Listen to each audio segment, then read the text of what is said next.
썩어지지 아니하는 하나님의 영광을 썩어질 사람과 새와 짐승과 기어다니는 동물 모양의 우상으로 바꾸었느니라.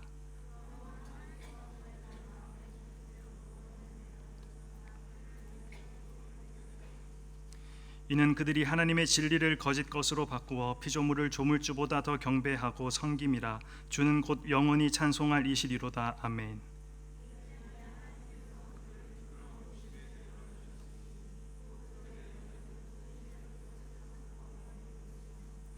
그와 같이 남자들도 순리대로 여자 쓰기를 버리고 서로 향하여 음욕이 부릴 듯하며 남자가 남자와 더불어 부끄러운 일을 행하여 그들의 그릇됨을 상당한 보응을 그들 자신이 받았느니라.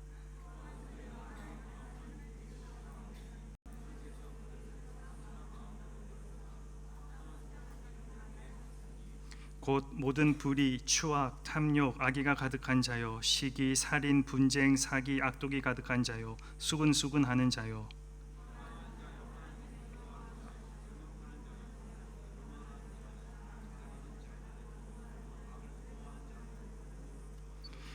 우매한 자요, 배약하는 자요, 무정한 자요, 무자비한 자라. 우리 함께 읽도록 하겠습니다. 그들이 이 같은 일을 행하는 자는 사형에 해당한다고 하나님께서 정하심을 알고도 자기들만 행할 뿐 아니라 또한 그런 일을 행하는 자들을 옳다 하느니라. 아멘. 오늘은 특별히 우리 현재 약속의 나라를 섬기고 계시고 우리 한우리교회 부교역자 중에 유일하게 우리 여자 교역자로서 또 저랑 같이 유일한 전도사로서 함께 사역하고 계신 서승현 전사님 나오셔서 여러분들에게 말씀 증거해 주실 때 많은 은혜가 있기를 바라고, 특별히 서승현 전사님은 교회 사역뿐만 아니라 또 교회 외에서도 절제나 여러 가지 일들을 많이 하시고 계시기 때문에 여러분들에게 오늘 꼭 필요한 말씀이 되지 않을까 기대하는 마음으로 졸지 마시고 끝까지 잘 들어주시기를 바랍니다. 우리 서승현 전사님 나오실 때 힘찬 박수로 환영해 주시면 좋겠습니다.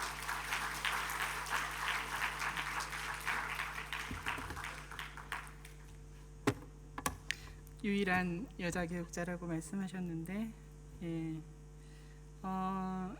저는 지금은 이제 그런 일이 없는데, 저는 초등학교 5학년이면 어떻게 되죠? 프라이머리 5, 이어 5 그때 학교 자체가 프라이머리 여자아이들, 남자아이들로 이렇게 갈라진 데를 다녔어요. 그래서 프라이머리 여자가 있는 층들이 있고 남자가 있는 층을 다녔어요. 프라이머리 5 때부터 6. 그다음에 중학교, 미들스쿨, 여자 중학교를 다녔어요. 3년 내내. 또 한국에는 고등학교가 몇 년이죠? 3년이죠. 고등학교 내내 3년 내내 여자 고등학교를 나왔어요. 저주스러운가요? 우리 아버지의 소원에 따라서 여자 대학교를 갔어요. 4년 공부하더라고요. 네. 그리고 이제 좀 더 공부하려고 대학원을 갔는데 뭐죠? 여자 대학원을 가서 2년을 연구실에서 이렇게 생활을 했어요. 네. 그런데 지금은 교육자실에서는 유일한 여자로 이렇게 지내는데 정말 새로운 세계더군요. 예. 자, 오늘 이렇게 말씀을 나누는데 제가 청년 때 교회 한국의 이제 청년 때에 그 교회 청년부 간사님들이 굉장히 우리 청년부들을 많이 사랑해 주셨어요. 지금 계신 여러분들보다 제가 기억을 되듬어 보니까 저희 청년 때는 좀 더 이렇게 좀 철이 없었던 것 같아요. 너무 이렇게 주입식 교육만 받아와서 그런가 봐요. 생각하지 않고 그냥 받기만 하는 교육을 받아서 그런지 우리가 좀 더 이렇게 성숙한 생각을 못했던 것 같아요. 그런 우리들을 굉장히 많이 사랑해 주셨어요. 근데 그렇게 사랑해 주시는 이유가 뭐였는가? 동일하게 하시는 말씀이 예배하는 너희들이 소망이다. 예배하는 너희들이 한국의 소망이다. 이 얘기를 계속 하시는 거예요. 소망이다, 소망이다. 너희가 있음으로 인하여 한국이 소망이 있다. 한국인이 소망이 있다. 더 나아가 세계가 소망이 있다. 이 얘기를 계속 하시는 거예요. 근데 저는 뭐 지금 말했지만 여러 가지로 소망 없는 삶을 살고 있었거든요. 자, 그랬는데 제가 여기 앞에서 잠시 이렇게 찬양하시는 분들을 보면서 이제서야 그때 그 간사님들의 말씀이 무슨 뜻인지 제 마음에 조금 와닿습니다. 이제 제가 오클랜드, 뉴질랜드에 산 지 이제 20년이 넘었는데 가면 갈수록 여러 가지 이렇게 법들이 만들어지잖아요, 그죠? 그리고 제가 왔을 때는 저 카지노 타워가 없었어요. 그래서 카지노 타워를 만드는 것 같고 굉장한 디베이트가 있고 많은 사람들이 설마 뉴질랜드에 카지노 타워가 만들어질 리가 없어라고 했지만 만들어졌어요. 네, 그 다음에 이제 여러 가지 불법이었던 법들이 많이 합법화되고 있잖아요. 참 소망이 없다. 그리고 저는 개인적으로 소돔과 고모라가 멸망하는 것을 보고 심판하시는 것을 보고 말씀에 저는 개인적으로 저에게 어떤 삶에 이런 원칙이 있었어요. 어느 나라든 동성 연애가 합법화되면 나는 무조건 이민 간다, 그 나라에서. 왜냐? 소돔과 고모라에서 배운 게 그거거든요. 이제 그런 이 땅에 살고 있을 때 소망이 어디 있는가? 오늘 여러분들 이렇게 찬양하시고 하는 것을 보면서 분명히 소망이 있다. 여러분이 하나님, 여러분이 소망이라고 하는 것을 저도 우리 간사님들이 나한테 해줬던 것처럼 그대로 전해드릴 수가 있겠습니다.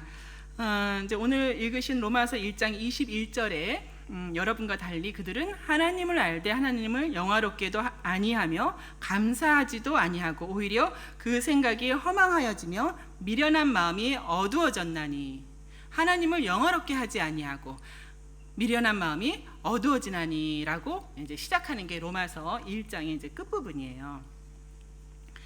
당연히 뭐 예배도 없었고 감사도 없고 용서가 없고 사랑이 없던 거죠. 우리 웨스트민스터 그 문답 1번이 무엇이죠? 예, 보여주세요. 사람의 첫째 되고 가장 높은 목적이 무엇입니까? 우리 같이 읽으실게요. 답: 하나님을 영화롭게 하고, 같이 읽어요. 하나님을 영화롭게 하고 그를 영원토록 온전히 즐거워하는 것입니다. 우리 영어로도 읽어주실래요? 시작. Man's chief end is to glorify God and forever. forever이라고 하는 것은 뜸은 내 forever가 아니라 continuous하게 지속적으로 어느 순간에도 매 순간에도 우리가 하나님께 영광을 올리며 그로 인하여 인조해 한다는 뜻입니다. 어느 순간에도 어떤 때에도 내가 처한 환경이 어떠하더라도 주님을 영화롭게 한다는 것입니다. 자, 하나님을 영화롭게 한다는 것이 무슨 뜻인가? 우리 하나님은 좀 영화로움이 부족하거나 영광이 좀 부족되기 때문에 우리가 뭔가 하나님을 좀 더 이렇게 영화로움을 채워드려야 한다는 뜻인가? 이제 그런 뜻이 아니고 영화롭게 해드린다는 뜻은 하나님의 영광을 나타낸다는 거, 리플렉트 한다는 거, 리빌 한다는 거, 혹은 선포한다는 것을 의미합니다. 시편의 19편 1절에 이렇게 되어 있습니다. 하늘이 하나님의 영광을 선포하고 궁창이 그의 손으로 하신 일을 나타내도다. 모든 피조물들이, 크리에이션들이 하나님, 창조주의 하나님을 영광을 나타냅니다. 맞죠? 고린도전서 10장 31절 그런즉 너희가 먹든지 마시든지 무엇을 하든지 다 하나님의 영광을 위하여 하라. 그렇습니다. 여러분, 오직 인간만이 인격체이신 하나님의 그 거룩한 고상한 고귀한 인격의 영광을 드러낼 수 있는 유일한 피조물입니다. 그럼에도 불구하고 오늘 본문 로마서 1장 22절에 하나님을 알되 하나님을 영화롭게도 아니하고 감사하지도 아니하고 오히려 그 생각이 허망하여지고 미련한 마음이 어두워졌다라는 것은 무슨 뜻입니까? 모든 창조의 질서, 원리를 무너뜨렸다, 파괴시켰다, 파멸시키고 있는 인간들이다라는 뜻입니다. 하나님의 백성이라고 말할 수가 없다라는 거예요. 예, 그렇습니다. 그 결과로 사람들이 나타내는 행위들은 정말 수치스럽고 부끄러운 행위들이 결과적으로 나타나고 있다. 자, 이러한 악한 행위들은 로마서가 쓰여진 2000년 전에도 그랬었고 지금도 그렇습니다. 어디로부터 이러한 악한 행위들이 지속적으로 인간에게서 나타나는 것인가? 이제 헬라어로 헬라어 에피드미아라는 단어가 있어요. 그것이 욕망, 욕심, 정욕이라는 뜻이에요. 그것은 무엇이냐면은 법률적으로나 혹은 윤리적으로 금지된 쾌락을 얻으려고 애쓰는 것이 바로 에피드미아입니다. 금지된 쾌락을 얻으려고 애쓰는 것. 이것은 인간 타락의 결과이고 마지막 절에 보니까 이 같은 일을 행하는 자는 사형에 해당한다고 하나님께서 말씀하셨어요. 사형에 해당하는 행위들이다. 죽음이다. 사망이다라고 말씀하셨다는 것입니다. 마음의 정욕으로 말미암아 사형에 해당하는 일을 저지른다. 과거에 오래전에도 그리고 지금도 어쩌면 지구 종말이 올 그 미래까지도 그럴 수 있다는 것입니다. 로마서라고 하는 편지는 다른 편지들이 그렇듯이 로마에 있는 교회에게 보낸 편지입니다.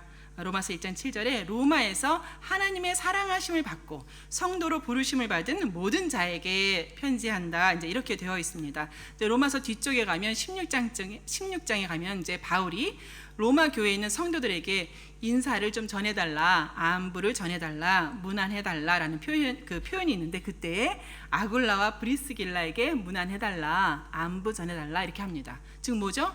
아굴라와 브리스길라가 이미 로마에 있는 어느 교회를 섬기고 있다는 뜻이죠. 그리고 그 집에서 모이는 교회 성도들에게도 안부를 전해달라. 이제 그 이후로 사람들 이름이 쭉 나오는데 최소한 27명의 이름이 나오고요. 그 가정에 모이는 교회가 한 5개, 최소한 5개의 가정교회들이 이렇게 있었다고 이제 추정이 됩니다. 이렇게 로마에는 교회들이 세워져 왔고 또 계속해서 개척되어 가는 상황에서 바울이 한 번도 가보지도 않고 본인이 개척하지도 않은 교회지만 그 교회에 편지를 쓰는 것입니다. 그러면서 1장 16절에 복음은 너희들이 믿는 이 복음은 모든 믿는 자에게 구원을 주시는 하나님의 능력이다. 복음이 곧 하나님의 능력이다. 회개하여 죄사함을 받고 하나님 나라의 백성으로서 구원을 받은 것, 이것이 바로 복음의 능력이 아니지 않고 무엇이겠는가 이렇게 시작하고 있습니다. 그러다가 1장 마지막에 가면 뒷부분에 가면 조금 전에 읽으신 것처럼 그러나 불의를 행하는 사람들, 하나님의 모든 창조 질서를 파괴하는 사람들, 그런 사람들의 죄에 대한 하나님의 진노, 불의함에 따라서 진리를 막는 사람들에 대한 심판을 이제 명시하고 있는 부분입니다. 당시에는 그런 사람들을 이방인이라고 불렀습니다. 이방인.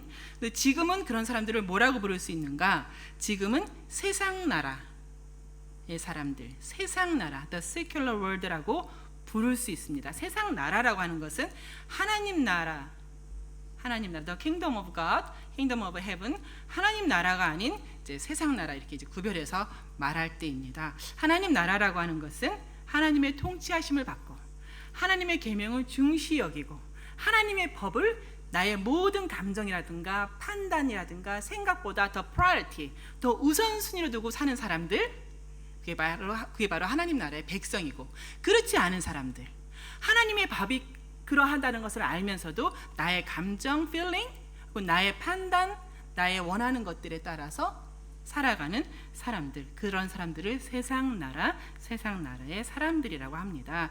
세상 나라는 성경에 명시되어 있듯이 세상의 공중 권세를 잡은 사단의 모든 악함으로 말미암아 어둠 그 자체이다. 자, 이제 여러분 중에 많은 분들이 이제 제자 훈련을 시작하실 것입니다. 제자 훈련의 목적이 무엇입니까? 자, 제자 훈련의 목적은 무엇인가?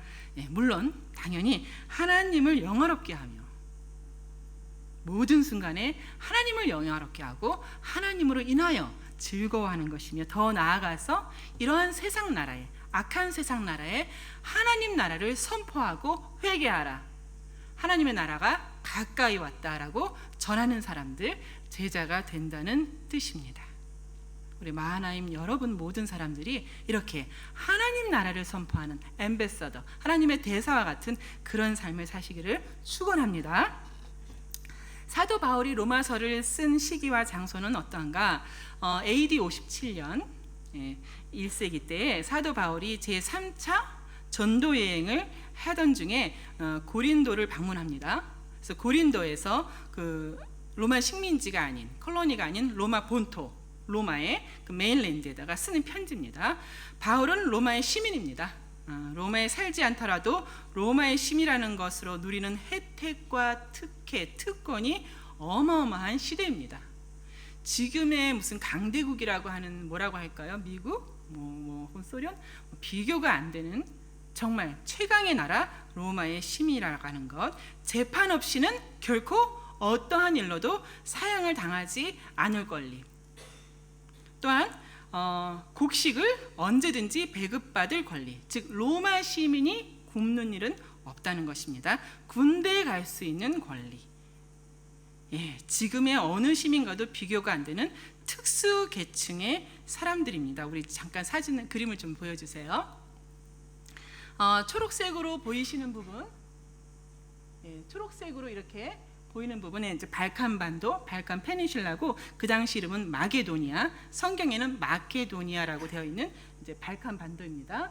지금 여기가 고린도입니다. 고린도에서 여기 로마에 편지를 쓰는 것입니다. 바울은 2차 전도 여행 때 아시아라고 하는 지금의 터키 지역에서 마게도니아로 이렇게 오게 됩니다. 그래서 마게도니아 쪽으로 넘어와서 발칸반도에서 빌립보, 데살로니가, 아덴과 지금 고린도까지 이렇게 전도 여행을 2차 전도 여행 때 이렇게 확산을 했었습니다. 빌립보, 데살로니가 어떤 도시입니까? 어마어마한 도시입니다. 어마어마한 도시입니다. 데살로니가. 당시 로마의 정치가 마르쿠스 키케로가 이야기하기를 데살로니가는 로마 제국 영토의 심장부이다. 자, 로마 제국이라고 하는 것은 지금 여기 지중해 있죠. 지중해를 전부 포함한 모든 지중해를 로마의 정원, 연못으로 만들어버린 그런 제국입니다. 거기에서 고린도까지 내려왔을 때 아굴라와 브리스길라를 만난 곳도 이 고린도 지역입니다. 어마어마한 도시, 모든 지식과 건축 기술과 모든 도시 개발적인 것들이 완벽하게 이루어진 곳입니다. 그런데 사도행전 기록에 보면은 바울이 아테네 혹은 고린도에 왔을 때 격분했다라는 표현이 있습니다. 그렇게 어마어마한 도시에 와서 격분하다니 그것이 무슨 뜻인가? 바울이 아테네에 우상이 가득한 것을 보고 심히 격분하여라고 기록되어 있습니다. 로마 제국의 심장부라고 하는 데살로니가는 물론이거니와 아테네, 고린도는 우상으로 가득한 도시였습니다. 여러분 알다시피 로마가 지중해 모든 그 연안국을 다 정복하기 이전에 그리스의 알렉산더 대왕이 먼저 정복을 했었죠. 알렉산더, 그리스, 헬라의 정책은 문화 정책입니다. 문화 정책, 문화를 통하여서 정복한 모든 식민지를 하나로 만드는 것입니다. 언어는 물론입니다. 그러나 그 외에 모든 문학, 소설, 철학, 연극, 시, 신화 그리고 스포츠까지 모두 다 헬라 문화로 통일해가는 과정입니다. 여러분 헬라 문화의 핵심이 뭐죠? 모든 신을 섬기는 것입니다. 그것이 헬라 문화의 키워드 아닙니까? 그것으로 온 지중해란을 다 우상 섬기는 나라로 만들었었습니다. 지금도 마찬가지입니다. 여러분 타락한 인간의 내재 속에 있는 것, 타락한 인간의 내재 안에 있는 것이 무엇이죠? 타락한 인간의 안에 있는 것은 딱 한 가지입니다. 하나님이 아닌 나 중심. 그것을 인본주의라고 하는 거예요. 인간 중심주의라고 하는 거예요. 타락한 인간에게서는 딱 한 가지 그거밖에 없어요. 나 중심이에요. 인간 중심이에요. 하나님 중심이 아닙니다. 이렇게 인간 중심, 창조주가 아닌 인간 중심이 만들어낸 것은 같은 피조물을 섬기는 것. 그 피조물의 안락과 편의와 또한 쾌락을 섬기는 것. 그리하여서 종교라는 카테고리가 아니라 지금은 그때나 지금이나 문화라는 이름으로 자리 잡아 갖고 있다는 것을 여러분 아시겠습니까? 아마 보이실 거예요. 우리를 둘러싸고 있는 문화를 한번 잘 보세요. 하나님의 이름을 더럽히는 얼마나 악한 문화들이 정말 무섭도록 어린 아이들에게까지 스며들고 있는지 여러분 아마 보이실 거예요. 그런 곳에서 바울이 무엇을 외칩니까? 바울이 예수와 부활을 전하는 것입니다. 예수와 예수의 부활을 전합니다. 예수와 예수의 부활을 전하기만 한 것이 아니라 바울 자신이 누구보다도 예수와 부활을 누린 사람입니다. 우리 마하나임 청년들도 예수와 부활을 전하는 주의 제자일 뿐더러 더욱더 나가서 삶 전체를 걸쳐서 예수와 부활을 누려가는 청년들 되기를 주의 이름으로 축원합니다. 오늘 본문에서 바울은 이방인이든 유대인이든 모든 인간은 죄 아래 있다라고 선언합니다. 모든 인간은 다 죄 아래 있다. 이것이 무슨 말이죠? 죄를 지어서 죄인이 아니라 죄인이기 때문에 죄를 짓는 것이다 라는 뜻입니다. 예, 내가 무슨 죄를 더 짓고 안 짓고 따라서 죄인이 되는 것이 아니라 죄인이기 때문에 born into sin, 죄인이기 때문에 죄를 저지르는 것이다. 즉 이방인이든 유대인이든 모두가 하나님의 의에 의롭다 하심에 결코 다다를 수 없다. 하나님의 진노 아래 처해 있다. 비참의 상태이다라고 이제 선언하는 것입니다. 아까 말씀드린 것처럼 과연 당시 최고의 인텔리들이 모인 곳, 최고의 지성인들이고 정치인들이고 군인들이고 문화인들이라고 할 수 있는 로마 사람들이 진노 아래에 있다나, 그 말이 비참 상태에 놓여 있다는 말이 도대체 무슨 뜻이겠는가? 왜냐하면 당시 로마인이다라는 말과 그들이 실상은 비참에 놓였다, 진노 아래 놓였다는 말은 함께 갈 수가 없는 말입니다. 말처럼 이제 보이는 것입니다. 당시 로마를 제가 어떻게 설명을 드릴 수 있을까요? 이런 건 어떻습니까? 한 예로 여러분 잘 아시는 이제 성경에 나오는 이제 기록인데요. 예수님께서 이렇게 이제 유대 땅에 내려가시다가 예루살렘에 가시다가 이제 갈릴리에서 사마리아 땅을 이렇게 지나가시는 대목이 있는데, 사마리아 땅을 이렇게 지나가시다가 피곤하셔서 그 사마리아 땅에 있는 어느 동네 입구에 있는 우물에서 잠시 쉬신 적이 있어요. 아십니까? 예.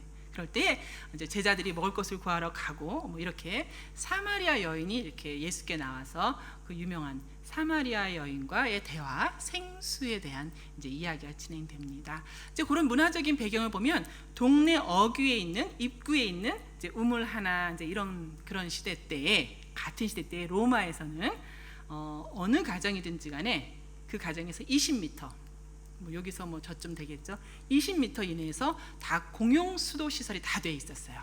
먹을 수 있는 깨끗한 물이 20m만 가면 다 있었던 그런 시대입니다. 예, 집안에 있는 목욕 시설은 물론이거니와 수세식 화장실, 여러분 믿기지 않으실 거예요. 수세식 화장실, 그리고 배수로, 배수관, 그리고 마차 두세 대가 지나다닐 수 있는 도로들. 로마 시대 때의 도로가 어떤 도로입니까? 예, 모든 길은 다 로마로 통한다 할 때 그 로마의 길이라고 하는 것은 지금도 쓰여지고 있는 그 길입니다. 여러분 관심 있으신 분은 그 당시 로마의 도로가 어떤 도로인가 한번 검색해 보세요. 어마어마한 첨단 기술에 영원히 쓸 수 있는, 약간의 보수만 거치면 쓸 수 있는, 지금도 그 도로를 그대로 쓰거나 아니면 그 도로에 그대로 시멘트만 발라서 쓰고 있습니다. 그런 로마입니다. 그런 로마, 그리고 아까 말씀드린 것처럼 지중해를 로마의 연못으로, 정원으로 만들어버리면서 로마 주변에 있는 모든 나라로부터 가장 좋은 것들, 귀한 것들, 최첨단의 기술들과 지식들을 들여온 로마입니다. 스마트 시티라고 할 수 있는 곳입니다. 그럼에도 불구하고 그들에 대한 바울의 진단은 무엇입니까? 우리 PPT 보여주세요. 바울의 진단은 안 나옵니까? 로마서 1장 21절, 하나님을 알되 하나님을 영화롭게도 아니하며 감사하지도 아니하고 오히려 그 생각이 허망하여지고 미련한 마음이 어두워졌나니 스스로 지혜 있다 하나 어리석게 되어 썩어지지 아니하는 하나님의 영광을 썩어질 사람과 새와 짐승과 기어다니는 동물의 모양으로 우상으로 바꾸었느니라. 지혜 있다 하나 어리석게 되었다. became fools, 바보가 되었다. 수동태입니다. passive tense입니다. 즉 스스로는 지혜 있다고 생각하지만 어리석게 되어버렸다는 뜻입니다. 단순히 지적으로 어리석은 상태를 나타내는 것이 아니라 모든 사람이 다 알 수 있게 그 행위가 너무나도 바보스럽다는 뜻입니다. 네, 그렇습니다. 맞습니다. 23절에 나왔던 것처럼 썩어지지 아니하는 하나님의 영광을 썩어질 사람과 짐승과 벌레 형상의 우상으로 바꾸었다. 즉 영적인 어리석음을 뜻합니다. 지금의 여러분의 보시는 문화를 보시고도 여러분이 생각하셔야 됩니다. 이것이 하나님의 영광을 드러내는 것인가, 아니면 썩어지지 않을 하나님의 영광을 썩어질 것들로, 피조물들로 가득 채우고 있지는 않은가, 영적인 어리석음이 어떠한가를 보셔야 됩니다. 어떻게 바울은 가보지도 않고 그 로마, 스마트 시티에 대한 그 로마에 대해서 이런 진단을 내릴 수 있는 것인가? 이제 아까 말씀드린 것처럼 그 제 2차 전도 여행 때 이제 바울이 고린도에 있을 때 아굴라와 브리스길라를 만납니다. 그 아굴라와 브리스길라는 이제 커플인데요, 부부인데요. 당시 황제 글라우디오가 모든 유대인들은 로마를 떠나라 했기 때문에 이제 로마로 피신온 상태입니다. 그때에 바울과 같이 직업이 같아요. 둘 다 천막을 만드는 직업이어서 같이 1년 6개월 정도 생활을 하면서 주 예수 그리스도의 복음으로 다시 거듭나는 그런 과정이 있었습니다. 아마 그때 바울은 로마에 대한 소식을, 그들의 영적인 타락상과 부패함이 어떠한지 들었을 것 같습니다. 딱 한 단어입니다. 그렇습니다. 그들은 미련한 마음이 어두워진 사람들입니다. The foolish heart were darkened. 어두워진 사람들입니다. 미련한 마음이 어두워진 사람들. 굉장히 두렵지 않습니까? 겉은 굉장히 화려하고 세련되고 번쩍이는데 속은 완전히 캄캄한 어두운 더듬더듬으로도 나갈 수가 없는 상태라는 것입니다. 이렇게 미련한 마음이 어두워진 사람들에게 하나님의 진노하심, 심판이라고 하는 것은 어떻게 임하는 것인가? 과연 심판이라고 하는 것이 우리가 죽은 이후에 지옥에 가는 것만이 심판인가? 성경은 절대로 그렇게 말하고 있지 않습니다.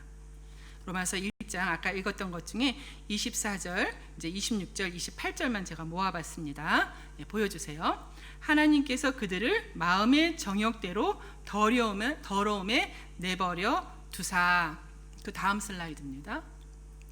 예, 하나님께서 그들을 마음의 정욕대로 더러움에 내버려 두사. 26절에는 하나님께서 그들을 부끄러운 욕심에 내버려 두셨으니. 그리고 28절에 그들이 마음에 하나님 두기를 싫어하며 하나님께서 그들을 그 상실한 마음대로 내버려 두사라는 표현이 있습니다. 세 가지 동사가 같이 나오죠. 내버려 두셨다라는 표현이에요. 내버려 두셨다. 저한테는 사춘기 딸이 있습니다. 네, 2명이 있어요. 무슨 말을 제일 많이 하죠? 나 내버려둬. Leave me alone. 제일 많이 내버려둬. 여기서 우리가 주목하는 그 내버려 두셨다라고 하는 표현, 하나님께서 그들의 마음 그대로 그냥 내버려 두셨다. 굉장히 심각한 표현입니다.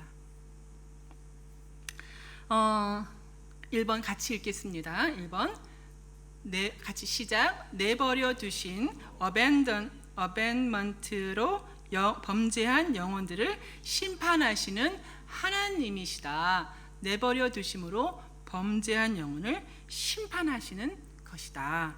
내버려 두다. 이제 한자어로는 유기라는 단어를 써요. 유기. 이제 교리적으로 우리가 이제 이 용어를 선택과 반대되는 말, 선택과 유기. 선택은 choose, 선택하는 것이고, 유기는 이제 abandon이죠. 하나님께서 그들의 마음 그대로 유기하셨다라고 하니까 왠지 우리 선하신 하나님께서 그러시지 않을 것 같다는 생각, 긍휼이 많으신 하나님께서 유기하시다니, 버려두시다니, 이런 생각이 들 수 있는데요. 여러분, 결론적으로 말하면 선택하실 권리가 있으신 하나님께서는 유기하실 권세도 있으십니다. 그리고 우리 하나님의 판단은 정확하십니다. 맞습니까? 선택하실 권리가 있으신 하나님께서는 그 공의로우신 대로, 정확하신 판단대로 유기하실 권리도 있다. 여러분이 지나고 나면 그들을 유기함은 선택한 백성을 위함이다라는 것을 여러분이 알게 되실 것입니다. 예, 내버려두다. 오늘 이 단어를 잘 배우고 싶습니다. 이 단어로 지금의 세태를 우리가 분별해 갈 수 있기 때문입니다. 헬라어로는 파라디모미,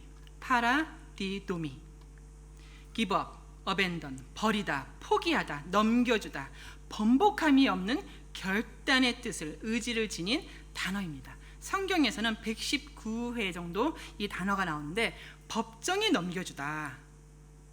요한복음 18장 29절에서 빌라도가 밖에 나가서 사람들에게 말합니다. 너희가 무슨 일로 이 사람을, 예수를 고발하며 이렇게 법정에 넘기느냐 할 때에 그들이 대답해서 말하기를 이 사람이 행악자이다. 행악자가 아니었으면 우리가 당신에게 이 예수를 넘기지 아니하였겠나이다 했을 때 바로 넘겨주다, 법정에 넘겨주다라는 그 단어와 같은 어원입니다. 혹은 사단에게 넘겨주다, 사단에게 넘겨주다라는 의미도 있습니다. 디모데전서 1장 19절에 믿음과 착한 양심을 가져라. 어떤 이들은 이 양심을 버렸다. 그 믿음을 파손하였다. 1장 20절에 보여주세요. 그 가운데 후메네오와 알렉산더가 있으니 내가 사탄에게 내어준 것은 그들로 훈계를 받아 신성을 더 이상 모독하지 못하게 하려 함이다 라고 말할 때 사단에게 내어주다, 이 단어의 어원이 바로 내버려 두다, abandonment, 유기와 같은 어원입니다. 또 다른 쓰임으로는 노예에게 팔다, 팔리우다라는 것인데 마태복음 26장 2절에 너희가 아는 바와 같이 이틀이 지나면 유월절이라 인자가 십자가에 못 박히기 위하여 팔리리라, 팔리움을 당하리라 하실 때 그 단어와 다 같은 단어입니다. 하나님께서 함께 하시지 아니하고 떠나시다. 구약에 있는 표현인데요. 사사기 16장에 나오는 삼손 이야기입니다. 여러분 아시다시피 삼손이 드릴라가 끈질기게 당신 힘의 근원이 어디요? 나를 사랑하면 당신 힘의 근원이 어딘지 나에게 말해 주시오. 끈질기게 조르고 조를 때 삼손이 결국은 말해주지 않습니까? 그때 이제 16장 20절에 보여주세요. 드릴라가 이르되 삼손이요 블레셋 사람이 당신에게 들이닥쳤나이다 하니 삼손이 잠에 깨어서 이르기를 내가 이전과도 같이 자기의 머리카락이 잘린지도 모르고 내가 이전과도 같이 나아가서 몸을 떨치리라 하였으나 여호와께서 이미 자기를 떠나신 줄을 깨닫지 못하더라. 떠나신 줄을, 내버려 두신 줄을, 버리셨는지를 깨닫지 못하더라. 블레셋 사람들이 그를 붙잡고 그의 눈을 빼고 끌고 가사에 내려가 놋줄로 매고 그에게 옥에서 맷돌을 돌리게 하였더라. 여호와께서 이미 자기를 떠나신 줄을 깨닫지 못하였더라. 구약 성경에서 정말 이보다 슬픈 장면이 있을까 생각을 해봅니다. 자기를 떠나셨다. 그러나 그것을 깨닫지도 못하는 삼손입니다. 능력이 자기에게 있는 것이 아니라 함께 하시는 하나님께 있었음을 경솔히 여겼던 삼손. 그래서 그 경박한 마음대로 그대로 내버려 두셨던 것입니다. 이렇듯 내버려 둠이라는 것은 고의적으로, 의지적으로 하나님께서 내어주거나 넘겨주거나 떠났다는 것을 뜻합니다. 여러분 이것이 무엇입니까? 하나님께서 만약에 여러분을 여러분의 마음의 정욕대로, 욕심대로, 욕망대로, 그 부끄러움대로 내버려 두신다면 그것 자체가 이미 심판받았다라는 것과 동일어라는 뜻입니다. 네덜란드의 신약학자가 있는데요, 크로샤이드입니다. 그가 말했습니다. 죄악이 나올 수 있는 것은 오직 죄악들 뿐이다. 부패한 인간이 나올 수 있는 것은 오직 악한 생각과 죄악들 뿐이다. 그 이유는 하나님께서 그들을 내버리셨다는 뜻이다. 그것은 하나님께서 하나님을 저버린 세상 나라에, 하나님을 저버린 세상 나라에 나타난 하나님의 공의의 심판의 결과이다. 예, 그렇습니다. 여러분, 신앙을 바로 가지지 못한다는 것, 내가 신앙을 바로 가지지 못한다는 것 자체가 모든 죄악의 근원이 되고 맙니다. 여러분이 점검하시고 또 점검하셔야 될 것은 내가 바른 신앙, 바른 복음을 갖고 있는가, 이것입니다. 아까 말씀드린 것처럼 로마에는 이미 믿는 자들이 있었고 교회가 있었습니다. 그럼에도 불구하고 로마의 교회는 바울로 하여금 다시 복음을 들었어야 합니다. 바른 신앙을 세워나가는 것이 이렇게 중요합니다. 모든 죄악의 근원이 되고 만다. 모든 죄악의 근원이 되고 만다. Unable not to sin. 죄를 저지르지 아니할 수가 없는 존재가 되고 만다. 네덜란드의 또 다른 신학자는 리들 보스는 이렇게 말했습니다. 죄악은 세력이고 권세인데 그 세력 앞에서 인간은 오로지 하나님께로만 보호를 받을 수 있다라고 했습니다. 마태복음 15장 14절. 그냥 두어라. 소경이, 저희는 소경이 되어서 또 다른 소경을 인도하는 자로다. 만일 소경이 소경을 인도하면 둘이 다 구덩이에 빠질 뿐이다. 사도행전 14장 16절. 하나님이 지나간 세대에는 모든 족속으로 자기의 길들로 다니게 묵인하셨었다. 그렇습니다. 내버려 두심, abandonment 말미암아 범죄한 영혼을 심판하시는 하나님입니다. 이런 하나님 앞에서 오히려 우리를 징계하시고 우리의 양심을 찌르시고 성령으로 말미암아 거듭난 성령을 주시고 이 모든 것이 하나님의 은혜구나. 나에게 회개하는 심령을 주시고 회개의 눈물을 주시는 것이 이것이 고통인 줄 알았는데 이것이 은혜 중에 은혜구나. 불법의 유혹이 있을지언정 불법을 미워하는 것이 은혜입니다. Able not to sin. 죄를 짓지 않을 수 있게 된 여러분이 은혜 중에 은혜를 입은 사람들입니다. 육신을 쳐서 하나님께서 옳다 하시는 하나님의 법을 붙들 수 있게 된 것, 구원받은 사람들, 하나님 나라의 백성들, 이것이 바로 은혜라는 것입니다. 미련한 마음이 어두워지는 것, 인간의 전적인 타락, total depravity 때문입니다. 스스로의 행위로는 결코 하나님 앞에서 의롭다, 옳다 하심을 얻을 수 없는 전적으로 무능한 total inability, 전적으로 무능한 존재가 바로 타락한 인간이라는 뜻입니다.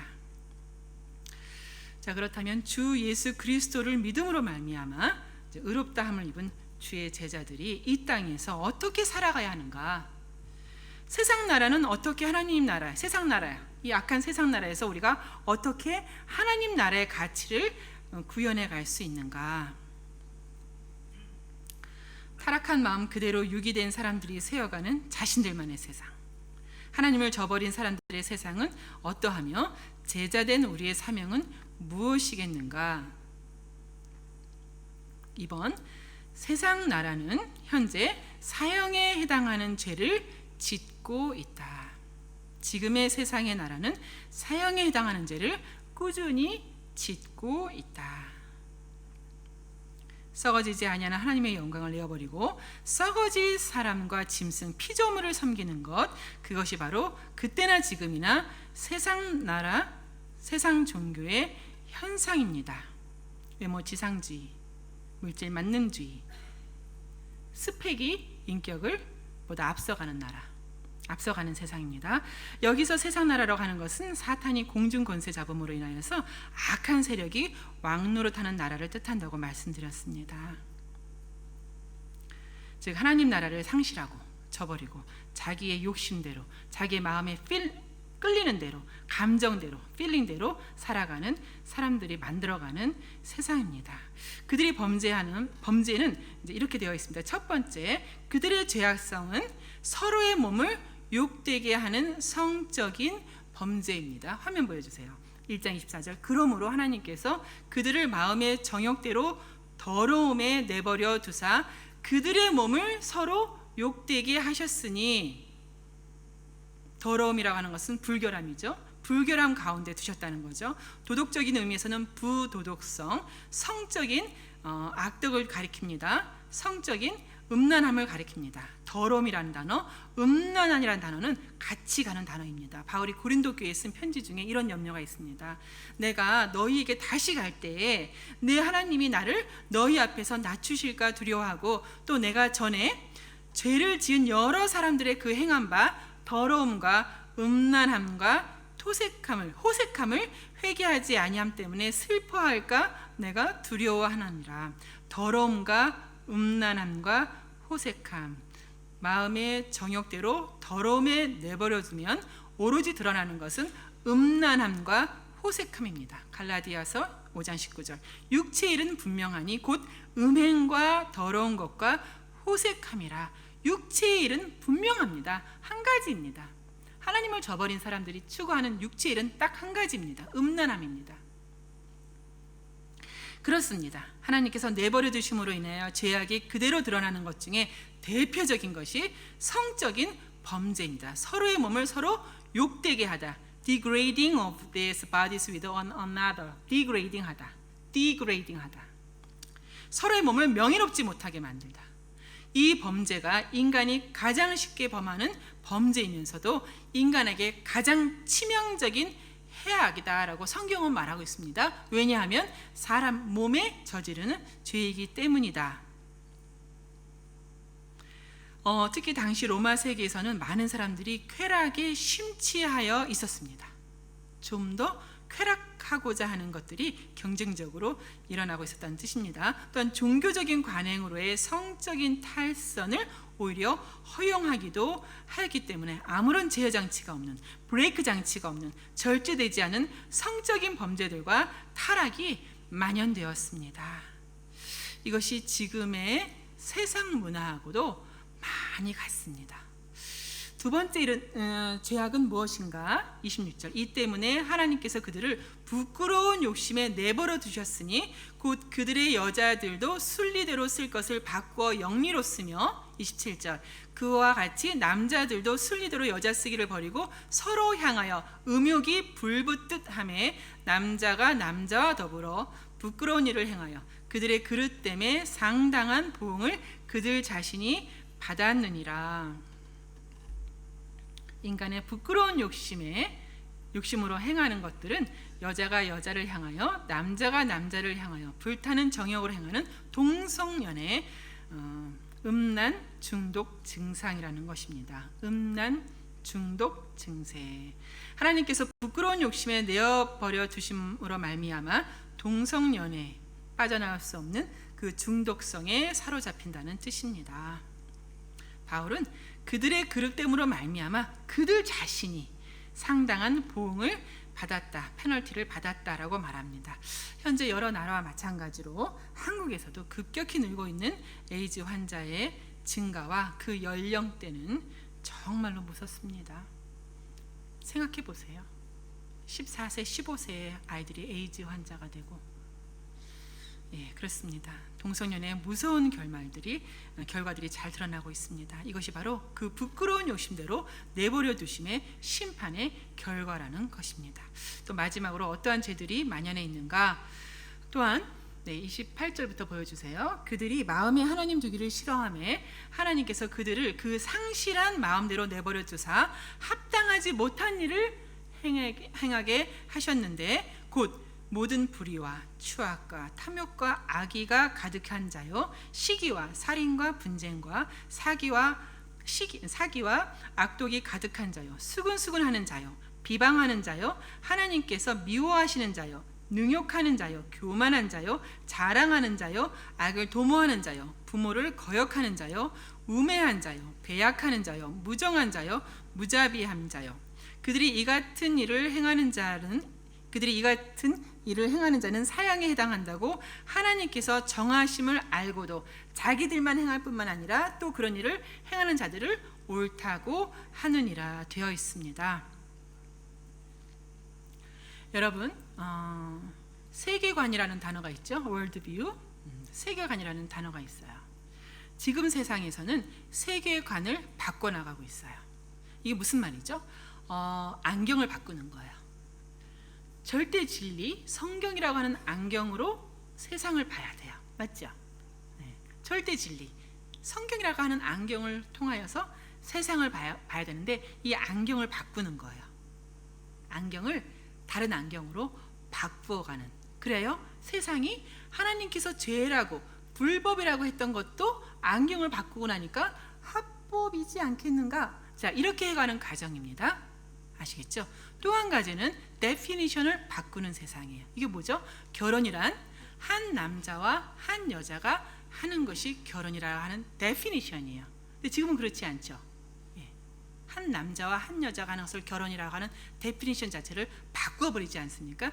데피니션을 바꾸면 그 이로 나오는 모든 코드들은 다 바뀌게 되어 있습니다. 불법이 다 합법화로 되지 않습니까? 지금 그렇다는 것입니다. 그러나 성경은 분명히 말하고 있습니다. 이런 것들은 다들 불법이다. 죄의 목록들이 쭉 나열되어 있는데요. 첫 번째 언급된 목록들은 은밀한 죄들을 나열하고 있습니다.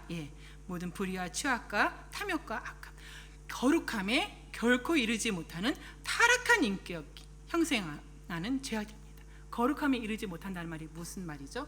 거룩함에 이르지 못한다는 말이 좀 더 거룩함에 괜찮은 옵션의 상황이 아니라 하나님께서 내가 거룩하니 너희도 거룩하라, 이것이 옵션이 아닙니다. 거룩함에 이르지 못하는 자는 결코 하나님 앞에 설 수가 없다는 뜻입니다.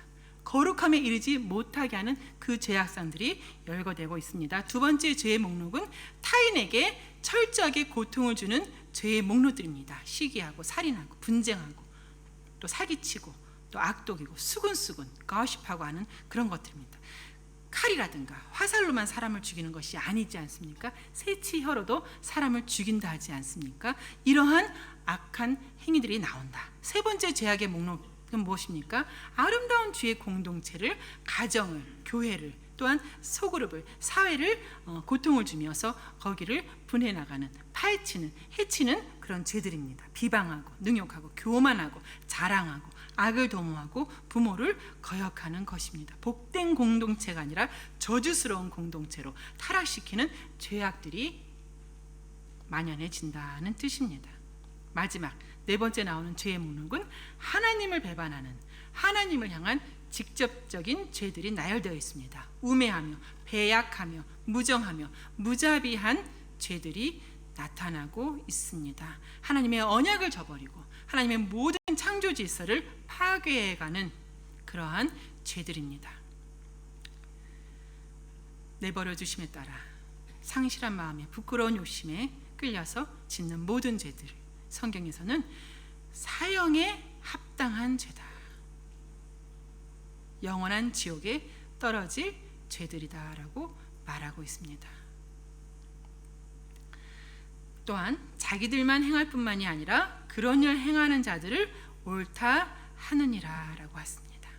사형에 해당한다, 이미 죽었다는 뜻입니다. 에베소서 2장 1절, 그들은 허물과 죄로 죽었던, 그는 허물과 죄로 죽었던 너희를 살리셨도다. 그때의 너희는 그 가운데 행하여 세상에 악한 풍조를 따르고 공중 권세 잡은 자를 따랐으니 곧 지금의 불순종의 아들들 가운데 역사하는 악한 영이라. 전에는 우리도 다 그 가운데서 우리 육체의 욕심을 따라 지내며 육체와 마음이 원하는 것을 하여 다른 이들과 같이 본질상은 진노의 자녀였었다. 육체의 욕심에 따라 지내며 육체와 마음이 원하는 것을 행하는 본질상 진노의 자녀였다. 이 본질상 진노의 자녀를 예수님께서 랜섬, 예수의 생명을 랜섬으로 주시고 다시 사신 것입니다.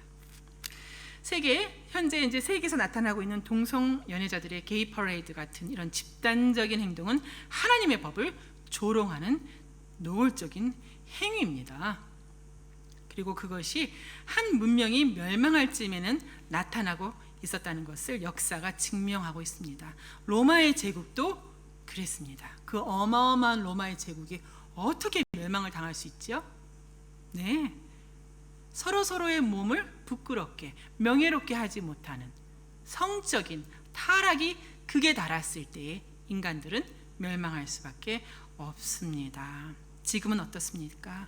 하나님을 영화롭게 했던 나라 미국은 어떻습니까? 청교도의 나라, 청교도가 개척한 나라 미국이 어떻습니까? 또한 세계 기독교의 부흥이다, 소망이다, 희망이다라고 했던 한국은 어떻습니까? 가장 많은 선교사를 한때 보냈던 나라 뉴질랜드는 어떻습니까? 하나님의 말씀은 진리입니다. 절대 진리입니다. 시대가 변했다고 해서 변하는 그런 상대 진리가 아니라 절대 진리입니다. 이 모든 현상들이 무엇으로 인합니까? 바로 미련한 마음이 어두워져서 창조주가 아닌 피조물을 섬기면서 그런 세대에게 내리는 하나님의 진노하심, 형벌이 아니고 무엇이겠습니까? 여러분, 우리는 회개해야 합니다. 하나님의 진노하심이 이 땅에 임하고 있음을 두려운 마음으로 깨달으셔야 됩니다. 열심으로 중보하며 불법에 대항하며 선한 싸움을 마땅히 싸워가셔야 합니다.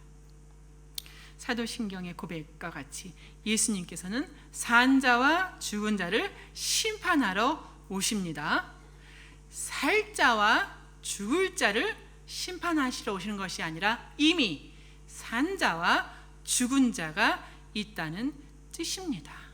부끄러운 욕심의 마음대로, 정욕의 마음대로 왜 이런 것들이 사망에 이르게 할까? 여러분, 욕심과 정욕이라고 하는 것은 제어 장치가 없이 그대로 두면 끝이 없습니다. 끝이 없다는, 욕망이 끝이 없다는 것. 어느 정도까지가 욕망이다, 어느 정도까지다라는 게 없다는 뜻입니다. 끝이 없다는 것이다. 죽을 때까지, 사망에 이를 때까지 모든 추함과 타락함이 완전히 덮을 때까지 가는 것이 욕망과 정욕입니다. 아무런 제어 장치가 없는 불의함이기 때문에 그 자체가 이미 사망과 다름이 없다라는 뜻입니다. 고린도전서 6장 9절, 불의한 자가 하나님의 나라를 유업으로 받지 못할 줄을 알지 못하느냐. 지금은 이리 해도 나중은 나아진다라는 뜻이 아닙니다.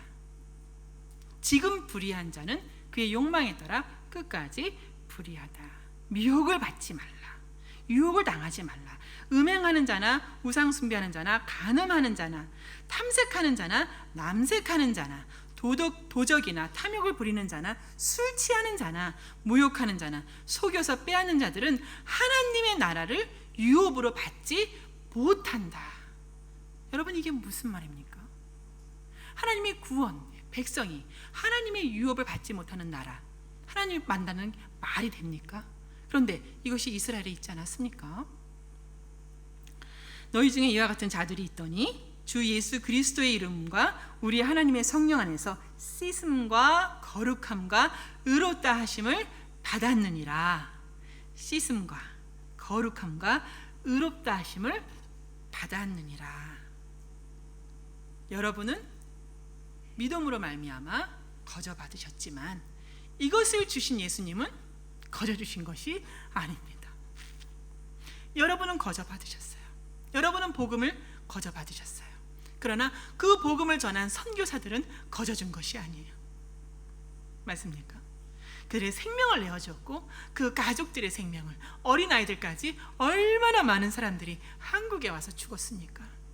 그들은 생명을 담보로 여러분에게 복음을 전해주었고 여러분은 이것을 거저 받았으니 미혹당하지 말라, 미혹받지 말라. Do not be deceived. 로마와 마찬가지로 고린도 교회도 성적인 죄악이 만연해 있었던 것입니다. 미혹받지 말라. 너희 중에 이와 같은 자가 있지 않느냐. 그러나 주 예수 그리스도의 이름과 우리 하나님의 성령 안에서 씻음과 거룩함과 의롭다 하심을 받았습니다. 자, 이것이 무슨 뜻입니까? 미련한 마음으로 인하여 어두워지는 사람들을 막기 위하여 우리가 해야 할 일은 딱 한 가지입니다. 그들에게 복음을 전하는 것입니다. 진실되고 신실하게 끝까지 그 미련한 마음이 어두워지지 않도록 복음을 전해나가는 것입니다. 이제 여러분은 여러분의 모든 형제와 자매 그리고 친구들이 참된 회개로 나와서 구원을 얻을 수 있도록 복음을 전해야 됩니다. 진실하게 회개하고 마음 중심으로부터 우상을 모두 다 버리고 심판을 피할 수 있는 유일한 길은 성경에서 몇 번이고 강조하는 성경 전체의 주제인 예수 그리스도입니다. 반드시 예수를 전하는 사람으로 오늘도 내일도 여러분에게 이 땅에서 허락하신 모든 나날들을 그렇게 살아가셔야 된다는 뜻입니다. 여러분이 받는 학위의 목적이 무엇입니까? 여러분이 쌓아가는 스펙의 목적이 무엇입니까?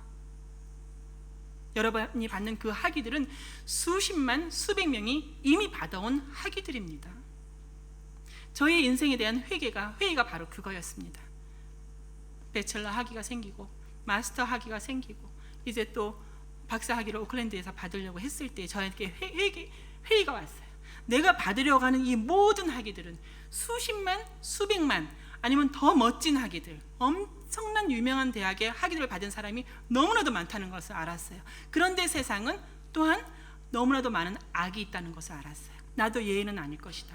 내가 학위를 1개, 2개, 3개, 4개 받아간다고 해서 내가 선한 삶을 살 수 있을까? 퀘스천이라는 것을 어느 날 마운티든에 있는 아파트에서 28살 나이에 혼자 그런 회의가 왔던 거예요.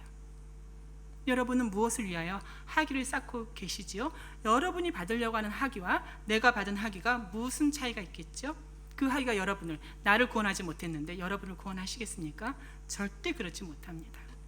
그때 제가 오클랜드 대학교 박사학위 과정을 정도에 스톱하고 내가 인생을 알아야겠다. 내가 인생을 알지 못하고는 더 이상 한 발자국도 나아가지 않으리라. 어떻게 할까? 내가 어떻게 인생을 알 수 있을까? 이제까지 달려온 이 인생을 내가 어떻게 스탑하고 무엇을 할 수 있을까? 과연 나는 스탑할 수 있을까? 끊임없이 추구해온 그 학위들, 스펙들, 나는 과연 멈출 수 있을까? 커리어들, 직장들, 철학을 공부할까? 신학을 공부할까? 철학은 결국 사고의 유의로 끝난다. 철학에는 답이 없다. 신학을 공부하자. 1년만 공부하자. 그래서 바이블 컬리지, 20년 전에 바이블 컬리지를 1년만 성경 공부를 하고 간 거예요. 1년 성경 공부를 하는데 저는 이제 수학하고 이렇게 컴퓨터 이렇게 굉장히 논리적인 학문을 공부한 사람입니다. 그래서 이렇게 누가 말을 하거나 이렇게 책을 읽으면 먼저 그 논리가 저한테 들어와요. 그래서 전체적인 그 사람이 하는 말이라든가 여러 가지 글을 이렇게 들으면 저한테는 논리적이지 않은 말들, 오류라고 하죠. 오류, 에라들이 저한테 금방금방 캐치가 돼요.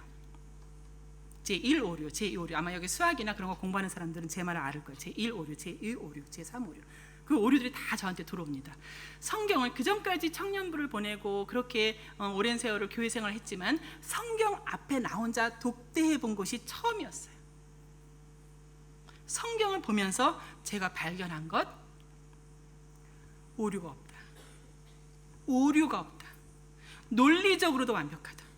이렇게 완벽한 학문이 있다니. 수학이라고 하는 학문이 뭐죠? The language of God. 하나님의 언어라는 게 수학이에요. 완벽하다는 게 수학인데 이것은 더 논리적이다. 논리로 치자면 이것은 완전히 너무너무 극치 아름다운 논리다. 1년 공부했던 것을 2년 공부하고 2년만 공부하려고 했던 것을 오클랜드 대학교에 옮겨가서 마저 학위를 하게 됐던 것이 20년 전의 저입니다. 그 다음에 제 인생은 더 이상 스펙을 쌓아가는, 학위를 쌓아가는 그런 인생이 아니게 되었었지요. 그렇습니다. 우리는 회개해야 됩니다. 어느 순간에 여러분의 마차를, 달려가는 마차를 멈추고, 속도보다 중요한 것이 방향이지 않습니까? 철저하게 말씀 앞에서 회개하는 시간을, 주여 아버지 하나님, 내가 말씀으로 살지 않는 삶이 nothing 것을 깨달았으니 말씀이 나를 인도하여 주시기만을 간절히 주님과 씨름하는 시간이 반드시 필요하십니다. 마음이 어두워지면 어떤 일이 벌어집니까? 미련한 마음이 어두워지면 자신들에게 옳은 것이 무엇인가를 성경이 아닌 스스로 판단하기 시작합니다. 무엇이 옳은가를 스스로 판단하기 시작하면서 파멸로 가는 것이다. 하나님에 대한 지식을 저버리고 하나님에 대한 지식이 없으면 하나님을 두려워하지 않게 됩니다. 하나님을 두려워하지 않게 되면 하나님의 이름을 영화롭게 하지 않습니다. 무슨 말입니까? 하나님의 법에 내가 더 많이 노출될수록, 하나님의 법이 어미함을, 엄중함을 내가 더욱더 깨달을수록 나를 절제하기 시작한다는 것입니다. 내가 하나님을 깨달은 것만큼 나의 육신을 절제한다. 고린도전서 9장 25절. 이 길을 다투는 자마다 모든 일에 절제하나니 그들은 썩을 승리자의 관을 얻고자 하되 우리는 썩지 아니할 것을 위하여 절제하고 절제하는 것이다. 그런 뜻입니다. 디모데후서 1장 7절. 하나님이 우리에게 주신 것은 두려워하는 마음이 아니요 오직 능력과 사랑과 절제하는 마음이다. 여러분, 어떤 사람이 강한 사람입니까? 여러분, 어떤 사람이 강한 사람입니까? 어떤 남자를 구하십니까? 혹은 어떤 여자를 구하십니까? 여러분이 결혼에 성공하는 제가 강한 사람을 구하십시오. 강한 사람. 그러나 어떤 사람이 강한 사람입니까? 스펙이 이만큼 있거나 커리어가 있거나 뭐 이렇게 빼기는 사람이 강한 사람이 절대로 아닙니다. 그래 보이는 사람 중에는 아무것도 아닌 사람들이 너무나 많습니다. 제가 여자 대학교 다니면서 많이 연구했습니다. 자, 누가 강한 사람이냐? 남자든 여자든 절제함이 철저한 사람은 굉장히 무서운 사람입니다. 굉장히 강한 사람입니다. 동의하십니까? 셀프 컨트롤, 템퍼런스, 굉장히 절제하는 사람이 강한 사람입니다. 승리하는 사람, 성공하는 사람, 끝까지 구원을 이루어갈 사람. 다시 한번 생각해 보세요. 우리 마하나임에 누가 절제하는 사람이지? 막 순서가 바뀌죠. 자, 바뀌어서 자, 그렇습니다. 여러분 모두 다 절제하는 사람이 되시기를 바랍니다. 강한 사람이 되셔야 세상 나라를 정복해 갈 수 있기 때문입니다. 여러분 악한 문화를 경계하십시오. 문화가 악합니다. 뉴질랜드에서는 간접 흡연, passive smoking 아시죠? 사망하는 어린아이 태아가 몇 명입니까? Every year 500명이 사망하고 있습니다. 여러분 믿기지 아니하시죠? 500명이 죽는다는 게 제가 막 과장해서 말하는 것 같죠? 뉴질랜드에서 하루에 몇 명이 죽죠? 여러분은 살 날이 많으니까 그런 생각 안 하시겠습니다. 뉴질랜드에서 하루에 70명 이상이 죽습니다. 하루에, a day.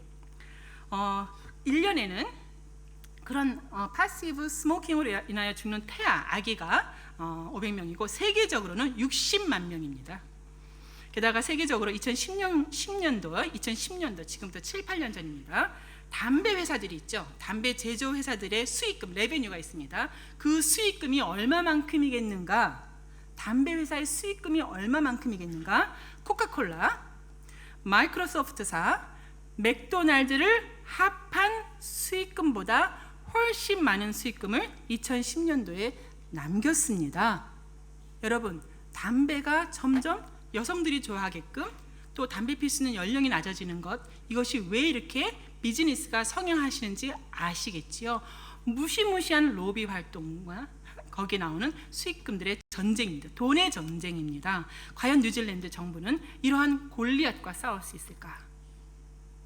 국민 건강을 생각하는 뉴질랜드 정부가 이런 골리앗과 같은 돈의 전쟁에서 이길 수 있을까? 여러분 이런 정책 아십니까? 타바코 프리 뉴질랜드 바이 2020, 2020년까지 뉴질랜드에 타바코 프리, 담배가 없는 나라로 만들겠다는 정책이 있습니다. 여러분 모르시죠? 타바코 프리 뉴질랜드 바이 2020가 있습니다. 이 정책이 성공적으로 이루어지기를 바라고 있습니다. 최근에는 여러분 이렇게 어디 샵에 가시면 담배 파는 그 가판대 이렇게 막혀져 있지 않습니까? 보셨습니까? 저만 봤습니까? 예, 이제 그것들 이렇게 그 전에는 이제 담배 이렇게 상한 렁, 폐라든가 이런 그림들이 이렇게 그려져 있었죠. 워닝 차원에서. 여러분 상상이 안 가시겠지만 25년 전쯤인가요? 이렇게 이제 미국 가는 비행기를 타고 할 일이 있었는데 비행기 안에서 담배 피는 사람과 아닌 사람이 같이 앉아 있었습니다. 여러분 상상도 할 수 없죠. 그래서 저기 앞에서부터 어디까지는 non-smokers seat고요. 여기서부터 뒤에는 담배 피는 사람들의 비행기 안에 그랬습니다. 버스도 그렇고 지하철 다 그랬어요. 여러분 안 믿기시죠?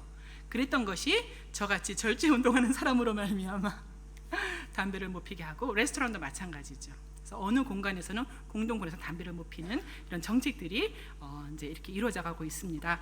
여러분 한국 문화는 어떻습니까? PPT 하나 보여주세요. 알코올, 텍스, 사나펙. 그러니까 알코올 비즈니스로 인하여 들여드리는 국가 수입입니다. 1990년도에 금액이 나오죠. 한국 돈으로는 1조가 넘는 금액이죠.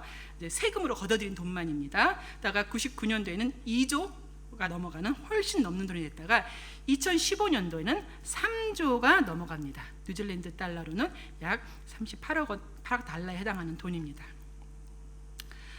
국제보건기구 WHO에서는 술을 뭐라고 말하는지 아십니까? WHO에서는 술을 요즘은 술을 갖다가 음료수, 식품, kind of 푸드라고 한다면서요? 술을 푸드라고 한다고죠. 세계보건기구에서는 술, 알코올은 방사능 물질과 같은 등급의 1등급인 발암 물질이다, 암을 일으키는 물질이다라고 define, 정의하고 있어요. 어디 가서 그것이 음료인 것처럼 아름다운 옷을 입은 여자들이 이렇게 좀 이렇게 마시면 멋있어 보이는 것처럼 그렇게 하고 있지만 1등급의 발암 물질로 지정하고 있습니다. 아까 보여드린 저 PPT에 의하면 한국은 술독에 빠진 나라입니다. 말씀을 맺겠습니다. 우리 주님께서 우리에게 가르쳐 주신 기도의 처음은 이렇습니다. 하늘에 계신 우리 아버지여, 이름이 거룩히 여김을 받으시오며, 이름이 거룩히 여김을 받으시오며. 그러나 우리 아까 읽었던 로마서 1장 22절에서는 하나님을 알되 더 이상 하나님을 영화롭게 하지 않는 세대를 말하고 그의 심판을 말했습니다. 여러분이 본 문화를 보시고 세태를 보시며 분별하시기 바랍니다. 여러분의 삶과 문화라고 하는 것, 그것들 가운데서 예수님의 이름이, 하나님의 이름이 거룩히 여기심을 받으셔야 됩니다. 하나님의 말씀, 절대 진리의 잣대로 분별하시는 정말 멋진 마하남 여러분 되시기를 축원합니다. 네, 기도하시겠습니다.